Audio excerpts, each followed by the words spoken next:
Jangan lupa like, comment, and subscribe channel YouTube TVRI Bengkulu dan nyalakan lonceng notifikasinya.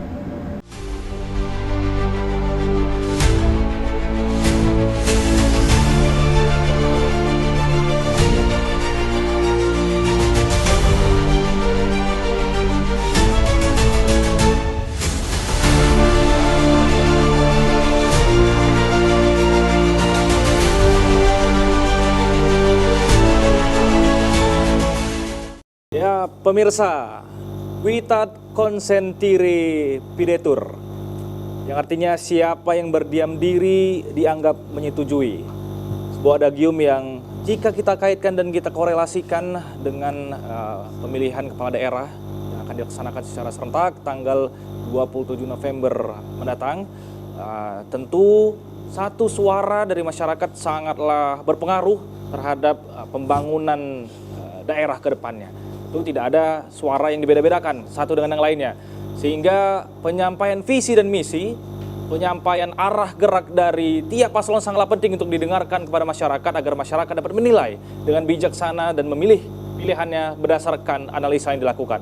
Untuk itu pemirsa, kita hadirkan di Brendo TVRI Bengkulu edisi hari ini dengan tema penyampaian visi, misi, dan program. Tentunya bersama saya Poso Siregar yang akan memandu selama kurang lebih selama 1 jam ke depan. Tentunya saya tidak sendiri, kita sudah kehadiran salah seorang narasumber. Saya akan perkenalkan terlebih dahulu. Ini ada Bangda Sudi Simarmata, juru bicara Paslon Rohidin Meriani. Ya. Apa kabarnya Bang hari ini? Kabar baik, Kadinda Poso, sehat, luar biasa. Optimis. Optimis selalu ya Bang ya? Ya, optimis. Jadi bagaimana sampai dengan hari ini menuju hari di tanggal 27, seperti apa persiapan yang sudah dilakukan Bang? Ya, kita bersiap untuk kemenangan ya. Tren kita semakin positif, di setiap kabupaten dan kota kita semakin kuat, bersiap untuk dilantik. Seperti itu. Semangat ya. Optimismenya luar biasa sekali tentunya. Siap, Dinda. Oke, kita kembali ke topik nih Bang, karena mau seperti apapun masyarakat wajib untuk mendengarkan arah dari tiap paslon nih, termasuk adalah paslon dari 02, ya. Bapak Rohidin dan Ibu Meriani. Kira-kira kalau Bapak Rohidin dan Ibu Meriani dilantik sebagai gubernur dan wakil gubernur, apa yang akan dilakukan? Seperti apa visi dan misinya? Ya, terima kasih ya Dinda Poso dan selamat sore untuk pemirsa TVRI Bengkulu. Pertama saya menyampaikan salam dari Bapak calon gubernur Pak Rohidin Mersa dan Ibu Meriani. Terkhusus untuk masyarakat Bengkulu, malam ini kan kita ada debat ya selanjutnya, agar kemudian mari kita perhatikan gagasan-gagasan khususnya dari Pak Rohidin dan Ibu Meriani, bagaimana kemudian membawa kemajuan yang dilanjutkan di Bengkulu. Kalau ditanya Dinda Poso, apa tentang visi utama dari Pak Rohidin dan Ibu Meriani maju, adalah sederhana ya, bahwa mereka yakin, mereka optimis Bengkulu ke depan akan semakin maju dan sejahtera dan berkelanjutan. Jadi di atas kata Bengkulu yang maju, di atas kata yang sejahtera tersebut ada poin penting Adinda yang perlu diperhatikan dalam visi Pak Rohidin dan Ibu Meriani. Bagaimana ke depan kemajuan dan kesejahteraan Provinsi Bengkulu itu harus berkelanjutan. Seperti itu Adinda. Oke, jadi untuk sampai kepada titik berkelanjutannya, artinya kan ada langkah-langkah juga yang harus dilakukan oleh Bapak Rohidin dan juga Ibu Meriani. Ya. Kira-kira langkah seperti apa ini bisa digambarkan supaya masyarakat juga bisa tahu konkretnya nanti seperti apa? Ketika dilantik, masyarakat merasakan apa ini? Betul. Karena mungkin saya mewakili masyarakat juga. Betul. Banyak masyarakat yang mengatakan tentu itu tidak menginginkan ketika janji-janji diumbarkan, tapi faktanya nanti di lapangan berbeda. Kira-kira langkah konkretnya seperti apa? Kenapa kemudian Pak Rohidin dan Ibu Meriani menggagas keberlanjutan itu? Karena kita sepakat bahwa Bengkulu ini harus kita jaga masa depan. Dari visi misi itu Adinda sekalian, bahwa ada beberapa poin yang harus dikerjakan oleh concern Pak Rohidin dan Ibu Meriani ketika jadi gubernur dan wakil gubernur.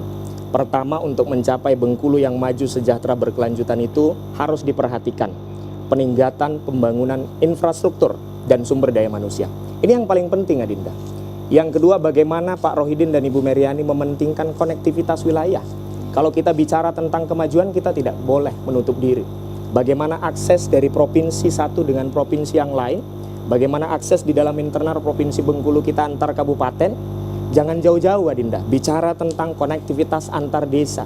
Bagaimana kemudian masyarakat dibawa mengangkut hasilnya untuk dijual di Provinsi Bengkulu. Yang ketiga adalah bicara tentang prinsip pemerintahan yang bersih dan akuntabel. Ini penting Adinda.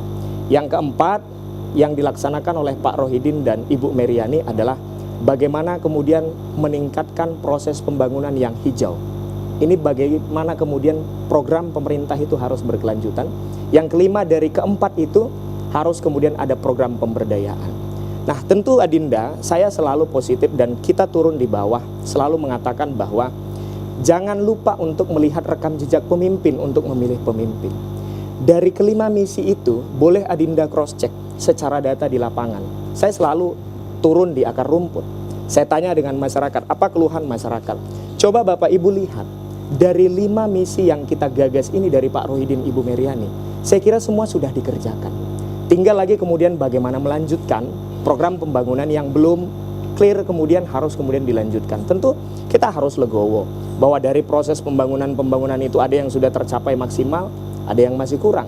Tapi saya yakinkan Adinda, khusus masyarakat Provinsi Bengkulu, bahwa 5 misi yang dijanjikan oleh Pak Rohidin di periode kedua ini itu sebenarnya sudah dikerjakan dan ingin dilanjutkan untuk Bengkulu yang jauh lebih maju. Oke, kita akan bedah satu persatu nih supaya juga masyarakat memahami poin per poin daripada misi ini kan, bagaimana nantinya ketika dieksekusi apakah dia sesuai atau tidaknya dengan apa yang diharapkan oleh masyarakat. Ya. Boleh dibedah satu persatu sehingga dengan pertama tadi saya katakan pembangunan infrastruktur dan sumber daya manusia. Ini tidak bisa dipisahkan satu sama lain Adinda. Kalau bicara tentang infrastruktur, saya selalu sampaikan bahwa membangun Bengkulu yang jauh lebih maju itu tidak cukup dengan APBD. Kita harus kemudian butuh topangan dana. Salah satunya apa? APBN. Adinda Poso boleh lihat secara data. Bagaimana kemudian APBN itu puluhan triliun di zaman kepemimpinan Pak Rohidin turun di Provinsi Bengkulu.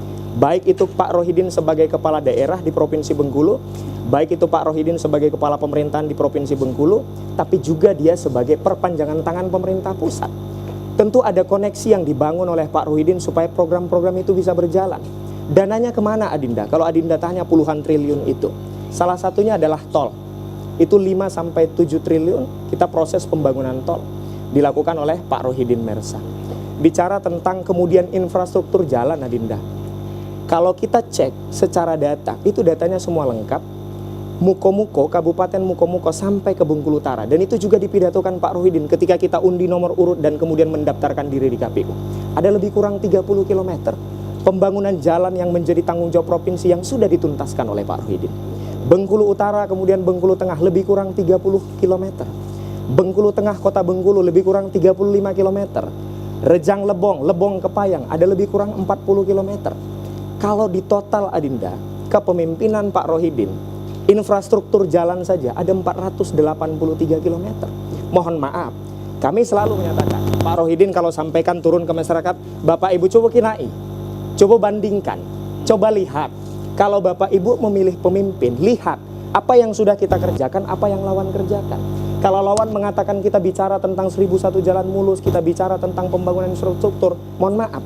Ketika kandidat sebelah jadi wali kota, mohon maaf Adinda, pembangunan jalan yang 1 ruas, 2 ruas, 1 kilo, 2 kilo itu tidak sebanding dengan kinerja Pak Rohidin Mersa yang 483 km. Itu satu bagian kecil Adinda, saya kira yang kemudian nanti harus kita bedah lebih dalam. Tapi itu sebagai bukti bahwa Pak Rohidin konsen. Kalau ditanya tentang bagaimana proses infrastruktur ini dibangun, tadi kita katakan 5-7 triliun pembangunan tol dan kemudian 483 km yang kalau dibandingkan dengan lawan sebelah nggak ada apa-apanya.